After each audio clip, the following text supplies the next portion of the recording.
సింహాసనముపై ఆసీనుడా, దేవదూతలు ఆరాధించు పరిశుద్ధుడా.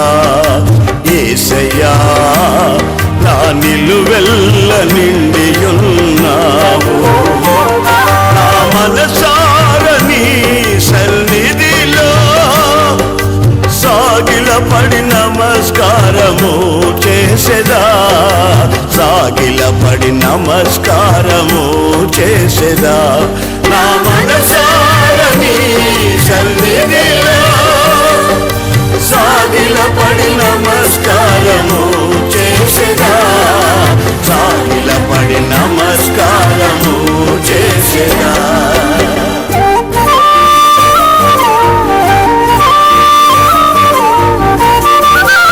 సర్వశక్తిమంతుడు మన రక్షకుడైన యేసుక్రీస్తు అతి శ్రేష్టమైన నామాన్ని బట్టి కూడి వచ్చిన మీ అందరికీ పేరు పేరున హృదయపూర్వక వందనాలు. అపోస్తల కార్యం 10వ అధ్యాయము మొదటి నుండి కొన్ని వచనాలు జాగ్రత్తగా చదువుదాం. ఇటలీ పటాలమనబడిన పటాలములలో శతాధిపతి అయిన కొర్నేలి అని ఒక భక్తిపరుడు కైసరేలో ఉండెను. అతడు తన ఇంటి వారందరితో కూడా దేవుని యందు భయభక్తులు గలవాడై ఉండి ప్రజలకు బహుధర్మము చేయుచు ఎల్లప్పుడూ దేవునికి ప్రార్థన చేయువాడు. ఇక్కడ భక్తిపరుడు అనే ఒక మాట రాయబడింది. ఈ విషయాన్ని మొదటగా ఇక్కడ ప్రారంభిద్దాం. ఇతను ఎవరయ్యా అంటే మిలిటరీ ఆఫీసరు. ఇతడు ఉద్యోగం చేసుకుంటూ దేవుని యందు భయభక్తులు కలిగి జీవించడం మొదలుపెట్టాడు. ఇతనికి 3 లక్షణాలు ఉన్నాయి. ఈ 3 లక్షణాలు మీకు, నాకు, మనకు ఉండి తీరాలి. భక్తిపరుడను అని నేనైనా అంటే భక్తిపరుడను మీరనుకున్న ఈ 3 కార్యాలు మనసులో ఉండాలి. మొదటి కార్యం ఏంటంటే అతడు చేసింది తన ఇంటి వారందరితో కూడా దేవుని యందు భయభక్తులు కలిగిన వాడు. రెండోది ఏం చేశాడో తెలుసా? ప్రజలకు బహుగా దాన ధర్మాలు చేస్తూ వచ్చాడు. మూడవదిగా ఎల్లప్పుడూ సమయం దొరికినప్పుడల్లా దేవునికి ప్రార్థించేవాడు. 3 లక్షణాలు భక్తిపరంలో చూస్తూ ఉన్నాం. అంటే 3 రకాలైన కార్యక్రమాలు నీవు నిర్వహించాలి. 3 బాధ్యతలు నీకున్నాయి. మొదటిది కుటుంబ బాధ్యత, రెండవది నీ తోటివారి ప్రజల బాధ్యత, మూడవది ఏమిటంటే నా దేవునితో నా బాంధవ్యం. ఈ 3 విషయాల్లో ఎంత జాగ్రత్తగా ఉంటే మనం అంతగా దీవెనకరంగా ఉంటాము అనే విషయాన్ని ఎన్నడూ మర్చిపోకూడదు. ప్రభు రాకడ కొరకు సిద్ధపాటు, ప్రభు కొరకు బ్రతకడం, ప్రభువుతో సాగడం. క్లుప్తంగా చెప్పే ఈ సందేశంలో మొదటి భాగం ఏంటంటే తన ఇంటి వారందరితో కూడా అతడు దేవుని యందు భయభక్తులు కలిగిన వాడు. మరి ఈ మాట ఎన్నోసార్లు మనం విన్నాం, చాలాసార్లు చదివాం. మనం భక్తి మన ఇంటి వారితో కూడా ముడిపడి ఉండాలి. నేను నా కుటుంబం అనే పదం దగ్గర ఆగాలి. బైబుల్ ఏమంటుందంటే నీ కుటుంబాన్ని నీవు ఏలలేకపోతే భక్తిలో ఎలా సాగుతావు? కుటుంబం అనే బాధ్యత నీకు అప్పగించాడు. నీ ఇంటి వారి పట్ల నువ్వు ఎలా వ్యవహరిస్తున్నావు? మీ పిల్లలందరితో కూడా కలిసి దేవుని సన్నిధిలో నిలబడగలుగుతున్నావా? దేవుని సన్నిధిలో వాళ్ళతో కలిసి ప్రార్థించగలుగుతున్నావా? మరి కొర్నేలి జీవితాన్ని జాగ్రత్తగా గమనిస్తే తన జీవితంలో తన కుటుంబాన్ని అనే పదాన్ని కలుపుకుంటున్నాడుగా.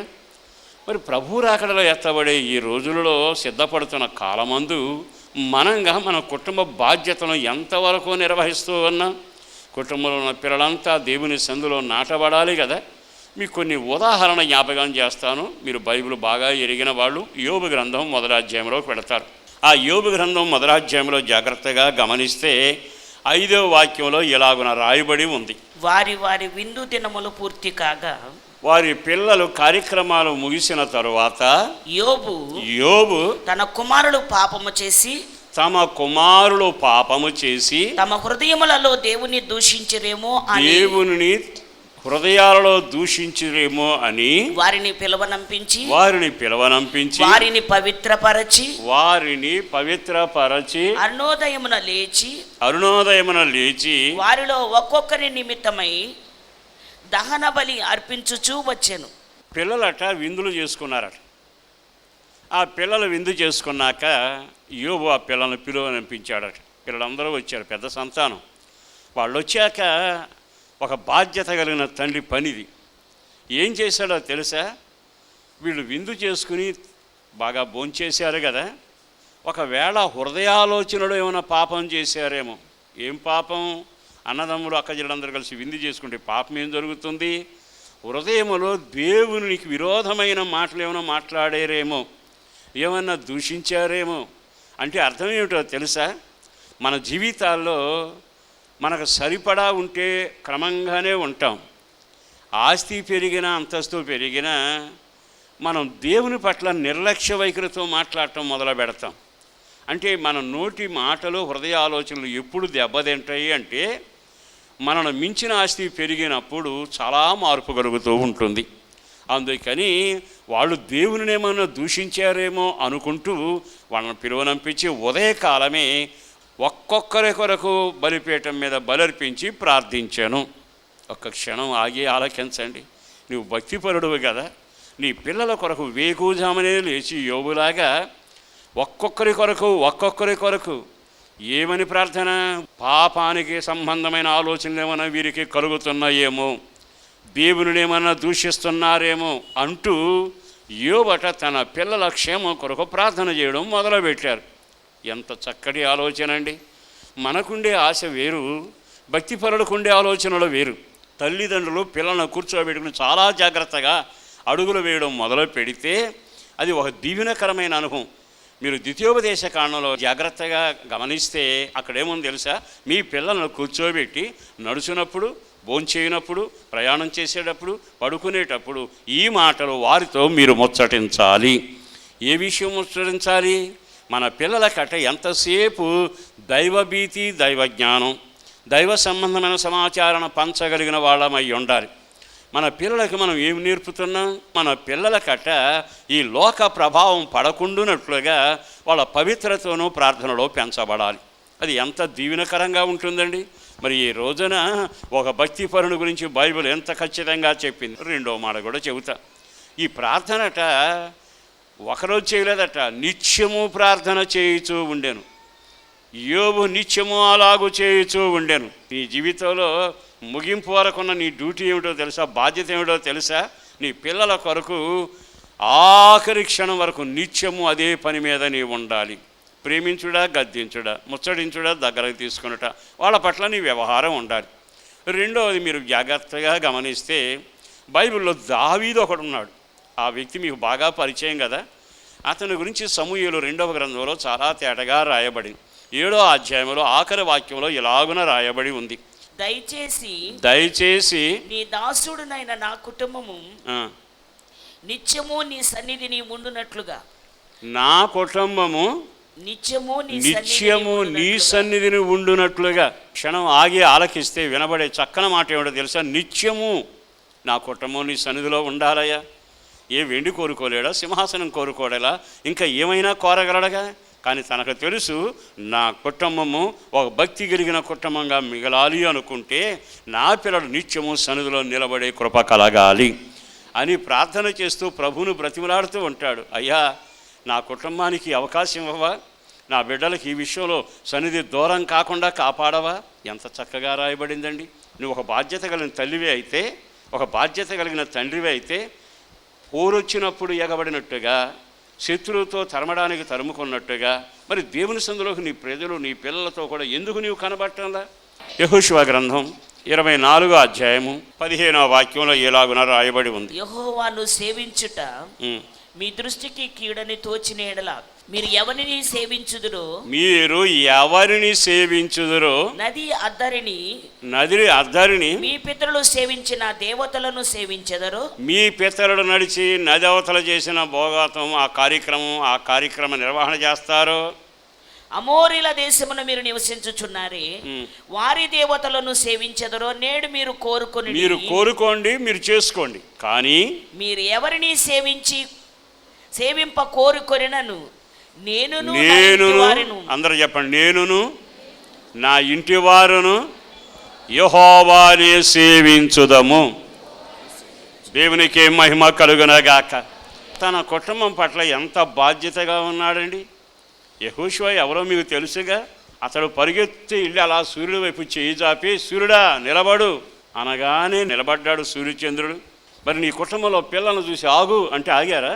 నా ప్రాణప్రియుడిని బట్టి, యేసుని బట్టి చెప్పే మాట ఏమిటంటే, ఈ రోజున మీరు ఎవరిని సేవిస్తారో సేవించండి. నేను, నా కుటుంబం, నేను, నా పిల్లలు, నేను నాకు అప్పగించిన సమస్తం తప్పనిసరిగా నీ సాన్నిధ్యములో మేము ఆరాధన చేస్తాం. ఆ పదం ఎంత బాగుందో తెలుసా? మేము సేవించెదము. నా ప్రాణప్రియుడిని యేసును బట్టి బ్రతిమలాడుతూ దండం పెట్టి చెప్పగలిగిన మాట, పిల్ల తరానికి దీవెన నీ ద్వారానే కలుగునగాక.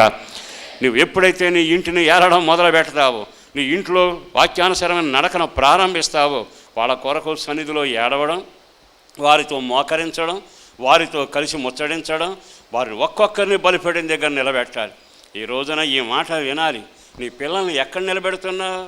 నీ పిల్లలు ఎక్కడ నిలబడుతుంటే నువ్వు సంబరపడుతున్నావు? ఒక్క క్షణం ఆగి ఆలకిస్తే మన పిల్లలు నాతో పాటు బలిపీఠం దగ్గర ఉంటున్నారా? ఇంకొక మాట కూడా నేను చెప్పాలి. ద్వితీయోపదేశకాండం 12వ అధ్యాయము 12వ వాక్యం చదవండి.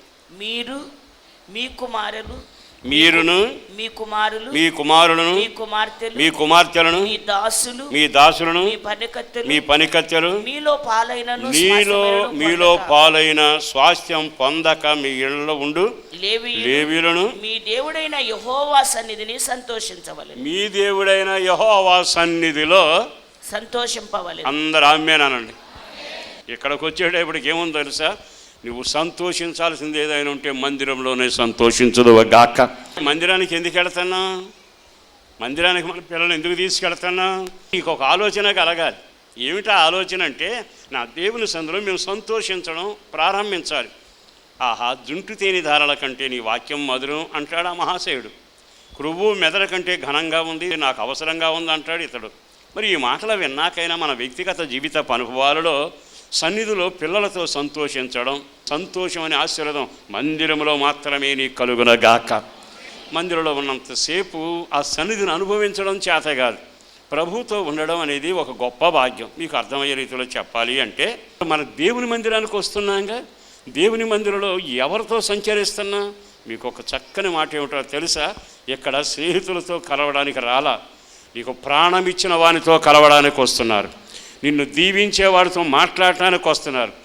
ఆయన సహవాసమే నాకు సంతోషము అని ఆనందం కలిగి మందిరానికి రావాలి. కొంతమంది వస్తారు, టైం చూసుకుంటూ ఉంటారు. కొంతమంది వస్తారు, ఎంత వాక్యం చెప్పినా వాళ్ళకి వినబడదు. నువ్వు సన్నిధిలో సంతోషించలేకపోవడం కారణం ఏమిటంటే, ఆయన పట్ల నీకున్న సరైన అవగాహన లేక ఏహ్యభావం కలిగి ఉండడం.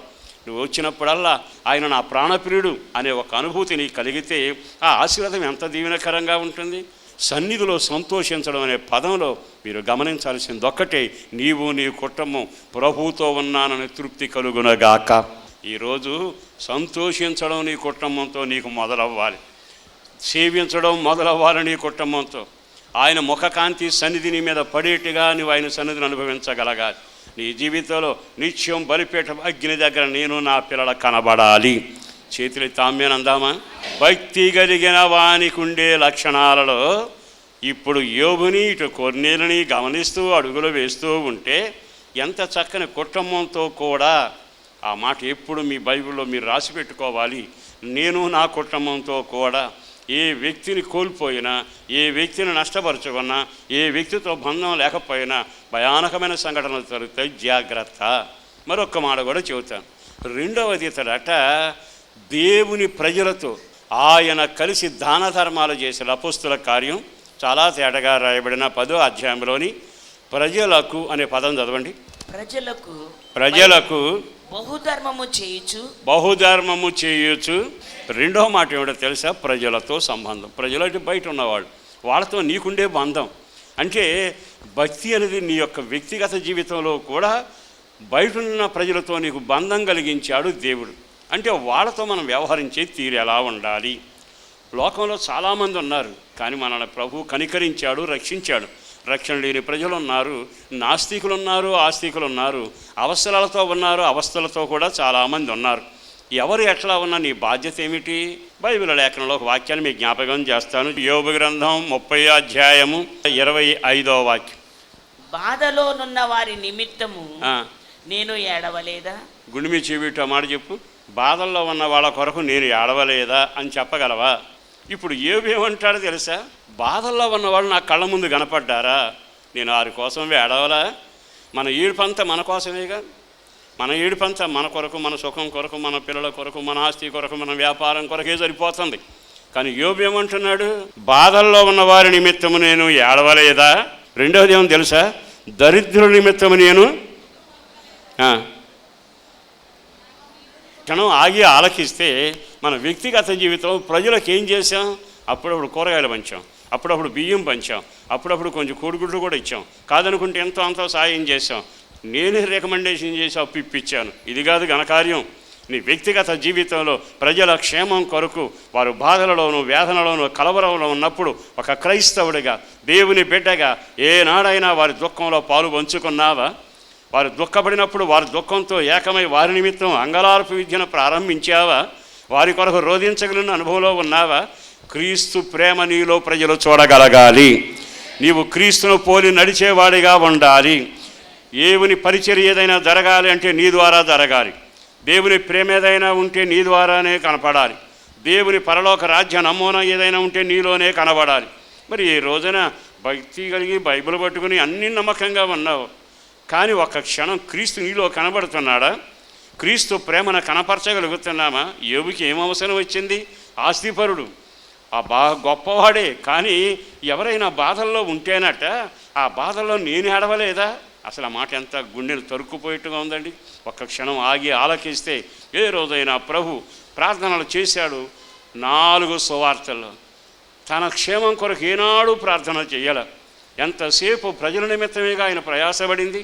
పౌలును చూడండి, పౌలు ఎప్పుడైనా తన కొరకు తాను ప్రార్థన చేసుకోవాలి. సంఘాన్ని బ్రతిమలాడాడు, నా కొరకు, నా సువార్త కొరకు, ప్రయాణాల కొరకు ప్రార్థన చేయమని. కానీ అతను ఎప్పుడు సంఘం కొరకే ప్రార్థన చేస్తూ ఉండేవాడు.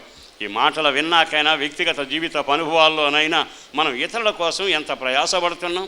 వాళ్ళు దరిద్రతలో ఉన్నారే, వాళ్ళు ఆర్థిక ఇబ్బందుల్లో ఉన్నారే, వీళ్ళు రోగాలతో ఉన్నారే. మరి ఇలాంటి పరిస్థితుల్లో ఉన్న వీళ్ళకి నేను ఏం చేయగలిగాను అంటే, ఈ భక్తిపరుడికి ఉండే 2 అనుభవం ఏమిటంటే, ప్రజలతో తన సంబంధం, ప్రజలకు తాను చేసే కార్యాలు, ప్రజల నిమిత్తం పరుగులు తీసే అనుభవాలు. ఒక్క క్షణం ఆగి ఆలకిస్తే ఒక్కదానివి చాలుగా, నీవు ఒక్కడవే చాలుగా. నీవు ఒక్కడవ దేవుని సందులో మోకరించి దేవునికి ప్రతిరూపంగాను, దేవుని వెలుగును వెదజల్లే వ్యక్తిలాగాను, భక్తిపరుడికి తగ్గట్టుగా, దేవుని జనాంగం అనడానికి తగ్గట్టుగా వారి పట్ల నీ ప్రేమ, ఆప్యాయత, ఆనందం, సంతోషాన్ని పంచి వారి పట్ల నీవు బాధ్యత కలిగి ఉంటే ఎంతమందిని రక్షించుకునేవాడు, ఎంతమందిని ప్రభు వైపు తిప్పగలిగావు. ఈ రోజున నువ్వు వెండి బంగారాలు కానీ, కట్టిన గుడులు కానీ ప్రతిఫలం అక్కడ ఉండవు. కానీ దానన్నిటికంటే ప్రతిఫలం నీ వలన ఎన్ని ఆత్మలు వెలుగు చూశాయి, ఎన్ని ఆత్మలు తెప్పరిల్లాయి, ఎన్ని ఆత్మలు విడుదల పొందాయి, ఎంతమందికి దీవెన కలిగింది, ఎంతమందికి ఆసరాగా ఉన్నావు, ఆధారంగా ఉన్నావు, ఆశ్రయంగా ఉన్నావు. వాళ్ళ క్షేమాన్ని పంచుకోవడానికి ఎంతగానో ప్రయాసపడ్డావు. ఒక్క క్షణం ఆగి ఆలకించగలిగితే మన వ్యక్తిగత జీవితంలో ప్రజల కొరకు మనం ఏం చేస్తున్నాము.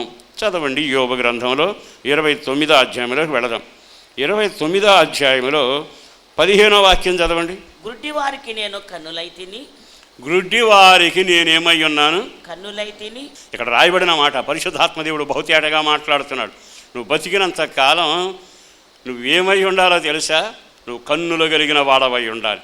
పుస్తకాన్ని చదివే కన్నులు కాదు, నువ్వు కేవలం కార్యక్రమాలు దినచర్య చేసుకోవడానికి కన్నులే కాదు, నువ్వు ఎవరి కన్నులుగా బ్రతకాలి. చదవండి ఆ మాట. గుడ్డివారికి నేను కన్నులైతిని. ఒకసారి ఆగి ఆలకించండి. గుడ్డివారు ఎవరైనా ఉంటే వారికి నేను కన్నులుగా ఉంటా అంటే, నీ జీవితంలో ఆస్తిపరుడిగా ఉంటానబాకు, అందరికీ సలహాదారుడిగా ఉంటానబాకు, వారికి నేనే కన్నులుగా ఉంటాను. నీ జీవితం వారికి దృష్టికి మూలం అవ్వాలి, వాళ్ళ నడకకు ఆధారం అవ్వాలి, కృంగిన వారి జీవితానికి బాసనగా నీవు నిలవగలగాలి. ఈరోజు ఈ మాటలు విన్నాక సహోదరులారా, దండం పెట్టి చెబుతున్నాను, కొంతకాలమే ఇక్కడ ఉంటాం, ప్రభు దగ్గరకు వెళ్ళాలి, ప్రభు త్వరగా రాబోతున్నాడు. ఉన్నంతకాలం భక్తి కలిగిన వాళ్ళమని చెప్పుకోవడం, వాళ్ళ గురించి ప్రజలు చెప్పుకోవడం కాదు, కానీ నీ అంతరాత్మ నీకు సాక్ష్యం చెప్పాలి. ప్రజలు ఎదురు నీవు ఒక రోజున దేవుని సందులో నిలబడినప్పుడు పరలోక దేవుడు బలా నమ్మకమైన వాడని పలకగలిగినట్లుగా అనేకులకు చూపు లేని వారికి వాస్తవం తెలియని వారికి, గ్రహించలేని వారికి, గుంటను తప్పించుకోలేని వాళ్ళకి, శాప నుంచి విడుదల పొందలేని వాళ్ళకి, బాహ్యంగా కుడి వారికి నేను కన్నులుగా ఉన్నాను. ఆధ్యాత్మిక జీవితంలో పతనమైన వారికి నేను కన్నులుగానే జీవిస్తాను. ఇక మీదట శేష జీవితమైన, ఇప్పటికే కొంతకాలం అయిపోయిందిగా, ఉన్న కాలమైన ఇతరులు నేను కళ్ళుగా పనికొస్తాను. వాళ్ళకి కళ్ళుగా నేను వ్యవహరిస్తాను. చూపు లేని వాళ్ళుగా ఉన్నారు, కానీ వారికి నేనే చూపు అయి ఉంటాను. నిజంగా ఎంత త్యాగం, ఎంత సమర్పణ. 2వ లైన్ చదవండి దాని పక్కన. కుంటి వారికి నువ్వేమై ఉండాలి? భక్తి చేస్తున్నానని చెప్పే సహోదరులారా, ఈ 2 కార్యాలు మీలో జరుగునగాక. వారికేమో కళ్ళులాగా ఉండాలట, కుంటి వారికి నువ్వేమి ఉండాలి? పాదములాగా ఉండాలట. ఎందుకో పరిశుద్ధాత్మ దేవుడు బహుతేటగా మాట్లాడుతుండగా భక్తి పరుడు అని ప్రభు నిన్ను గురించి చెప్పునగాక. ఈరోజు ఈ మాటలు విన్నాకైనా ఇక మీదట మన వ్యక్తిగత జీవితంలో వారి పట్ల, ప్రజల పట్ల మనం ఎలా వ్యవహరిస్తూ ఉన్నాము. 3వ మాట కూడా చెప్పి నేను ముగిస్తాను. అపొస్తలుల కార్యం 10వ అధ్యాయంలో 3వ వచనం ఏంటంటే, కొర్నేలియట దేవుని సన్నిధిలో మానక ఎడతెక్క ప్రార్థన చేయువాడు. చదవండి ఆ మాట కూడా. ఎల్లప్పుడూ దేవునికి ప్రార్థన చేయువాడు. ఎల్లప్పుడూ ప్రార్థనా జీవితం, దేవునితో నీ బంధం. ఆమేన్. 3వది ఏమిటంటే, దేవునితో నీకున్న బంధం ఏమిటి? ఇతడు ఉద్యోగం చేస్తున్నాడండి, ఉద్యోగస్తుడే, కానీ జరిగింది ఏమిటో తెలుసా? చాలా తేటగా అంటున్నాడు. కరెక్ట్ సమయం ప్రభువుకి ఇస్తానే ఉన్నాడు. ప్రభు సమయాన్ని ప్రభువు మనం ఇవ్వగలుగుతున్నామా అంటే అర్థం ఏమిటి? ప్రభు మన సమయాన్ని కోరుకుంటున్నాడని కాదు. ప్రభువుకి మనం ఎప్పుడైతే కలవాలని ఆశ కొద్దీ ఒక స్థలాన్ని, ఒక సమయాన్ని నిర్ణయించుకుంటామో, మనకంటే ఆనందపడేవాడు ఆయన. నా సహోదరి, నా సహోదరుడు పలానా కాపరి ఈ విధంగా నన్ను కలవడానికి ఇంచుమించు పగలు 3 గంటల వేళ ఉద్యోగం చేస్తూ అనానుకూల పరిస్థితిలో కూడా నన్ను కలవాలని సమయాన్ని కేటాయించుకున్నాడు కదా, అతని కొరకు నేను దిగి వెళతాను. దేవునికే మహిమ కలుగునగాక. దీని అర్థం ఏమిటో తెలుసా? దేవునితో నా సహవాసము, దేవునితో నేను గడపవలసిన సమయము. స్నేహితులతో గడిపావు, అధికారులతో గడిపావు, బంధువులతో గడిపావు, వివాహంలో గడిపావు, ప్రభువుతో ఎంత సమయం గడుపుతున్నావు? ఈ రోజున భక్తిపరుడిని ప్రభువు ఈ మాట చివరిలో రాశాడు. మీరు అపొస్తలుల కార్యం 3వ అధ్యాయంలోకి వెళితే, ఇంచుమించు పగలు 3 గంటల పేతురు, యోహానుడు 2 ప్రార్థన చేయుటకు శృంగారం అనే దేవాలయమునకు వెళ్ళిరి. ఎంత చక్కగా రాయబడిందండి. ఆ టయానికి వెళ్ళి వాళ్ళు ప్రార్థన చేసుకోవడం మొదలుపెట్టారు. ఈ రోజున దండం పెట్టి మరలా చెబుతున్నాను, మన వ్యక్తిగత జీవితంలో సమయం ప్రభువుతో ఎంత గడుపుతున్నాము. ఇప్పుడు మీకు మాట చెప్పాలి. ప్రభు సమయాన్ని ప్రభువుకి ఇచ్చి ప్రభుతో నీవు మోకరించినప్పుడల్లా 7 కార్యాలు నీ జీవితంలో చేస్తాడు. ఎప్పుడైతే ఒక వ్యక్తి దేవునికి సమయాన్ని కేటాయించుకొని, అంటే ఆయన కలవాలని నిర్ణయించుకుని కొంత సమయంతో ప్రభు దగ్గర మోకరించి ప్రార్థన చేయగలిగితే ఆయన ఏం చేస్తాడో తెలుసా? మెల్లగా నీ దగ్గరకు వస్తాడట. ఒక కార్యం, ఆయన నిన్ను దర్శించడానికి వస్తాడని రాయబడింది. మరో విచిత్రం ఏడో తెలుసా? ఆయన దగ్గర నువ్వు అలా ప్రార్థన చేస్తూ ఉంటే ఆయన ఎదురుగుండా కూర్చుని మాట వింటాడట. నువ్వు చెప్పిందంతా ఆలకిస్తాడు. ఆయన చెప్పేదంతా నీవు ఆలకించేందుకు నీకు చెవులు తెరవ చేస్తాడు. దేవుడు వచ్చి మనతో ముచ్చడిస్తాడట, మనతో మాట్లాడటం మొదలు పెడతాడు. ఇంకో మాట చెప్పనా? తన సన్నిధి కాంతి ఉదయింపజేస్తాడు. బైబిల్ లేఖనంలో ప్రార్థనతో సమయాన్ని కేటాయించి ప్రభుతో పెనుగులాడితేనట ఆయన ఏమన్నాడో తెలుసా? వెళ్ళిపోతాను, వెళ్ళని అంటాడు. అదేమిటది? నేను వెళ్ళాలి, వెళ్ళిపోతున్నాను, వెళ్ళిపోలా. మన దేవుడు ఎవరో తెలుసా? నువ్వు మోకాళ్ళ మీద పడితే ఆయన ఉండలేడు, కన్నీరు కారిస్తే మరవలేడు, అయ్యా అని పిలిస్తే ఆగలేడు. తప్పనిసరిగా నీ ప్రార్థనలోకి వస్తాడు, ప్రార్థనలో నిలబడతాడు. ఈరోజు ఈ మాటలు విన్న సహోదరులారా, నీ వ్యక్తిగత జీవితంలో ప్రార్థన ఎంత విలువైంది. ప్రభు నీ మాట కట్టుబడి నువ్వు వెళ్ళు అనేంత వరకు నిలబడబోతున్నాడు. ఈ రోజైనా ఈ మాటలు విన్నాకైనా నా ప్రాణప్రియుడిని యేసుని బట్టి బ్రతిమలాడుతున్నాను. కొర్నేలి దగ్గరకు వెళితే కొర్నేలి కొట్టొచ్చినట్టుగా కనబడుతున్న చరిత్ర ఏమిటో తెలుసా? అతడట ఎల్లప్పుడూ దేవునికి ఏం చేసేవాడు? ప్రార్థనలు చేసేవాడు. అందుకే కొర్నేలి అట ఉద్యోగం కంటే కూడా దేవునితో నాకు బంధం ఉండాలి, దేవుని సన్నిధిలో నేను ఆయనతో ఐక్యపడాలి, ఆయన దగ్గర కూర్చుని మాట్లాడాలి, ఆయన స్వరాన్ని నేను వినగలగాలి.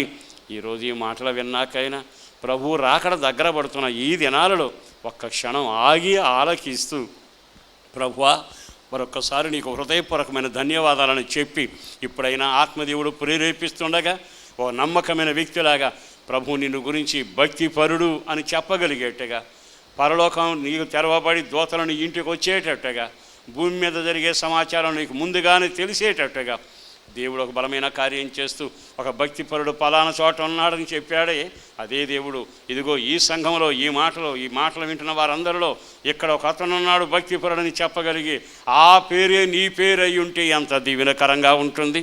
ఈ రోజైనా తీర్మానం కలిగి ఇక మీదట భూమి మీద ఒక భక్తుడిగా ప్రభు కొరకు నేను జీవించి 3 అనుభవాలు కలిగి ఉంటాను. మొదటి అనుభవం, నా కుటుంబాన్ని కృపలో నడిపించుకుంటాను. రెండవది, వెలపడున్న ప్రపంచానికి కళ్ళు లేని వారికి కళ్ళుగాను, కాళ్ళు లేని వారికి కాళ్ళుగాను నేను ఉండి బాధల్లో ఏడ్చేవాడిగా నేను సహకరించి వారి పట్ల కార్యం చేస్తాను. మూడవది, ఎల్లవేళ ప్రభుతోనే ఉంటాను, ఎల్లవేళ ప్రార్థనలోనే ఉంటాను, ఎల్లవేళ ప్రభుతో సన్నిధి సంబంధాన్ని అనుభవిస్తాను, ఆయన సన్నిధి కాంతిలో ఎదుగుతాను, ప్రకాశిస్తాను. ప్రభువా, ఈ తీర్మానంతో నేను అడుగులు వేస్తానయ్యా, ఇక రాబోయే దినాల కార్యం చేయి ప్రభువా, నా పట్ల ఈ ఘనకార్యం చేయి ప్రభు అని నీవు అడగగలిగితే ఊహగమించిన ఘనకార్యాలు ప్రభు నీ పట్ల కూడా చేయబోతా ఉన్నాడు. ప్రభు రాకడ దగ్గర పడుతుంది సహోదరులారా. ప్రాణం పోకడైనా ప్రభు రాకడైనా ఎవరికి తెలియని ఈ దినాలలో మనమే సిద్ధపడదు. భక్తిపరులుగా దేవుడు గుర్తింపగలిగిన వ్యక్తులలాగా మనం అడుగులు వేయగలిగితే, ఒకటి, పరలోకం నీ కుటుంబానికి సంబంధం కలిగి పరలోక తలుపులు నీ కొరకు ఎప్పుడు తెరవబడును గాక. రెండవదిగా, పరలోకం నుంచి దూతలు భూమి మీదకి వచ్చి నీ ఇంట్లో సంచరించునగాక. మూడవదిగా, జరగబోయేవన్నీ ప్రభు నీకు జ్ఞాపకం చేసి తెలియచెప్పునగాక. మరి ఈ రోజున నీ ప్రార్థనలు నీ దానాలు ప్రభు దగ్గరికి వెళ్ళాయని ఒక మాట నీకు వినబడిందా? ఇప్పుడైనా ఆయన వైపు తిరిగి ఒక భక్తిపరుడుగా నా జీవితాన్ని కొనసాగిస్తానని తీర్మానం చేయగలవా? మోకరించండి, ప్రార్థన చేసుకుందాం.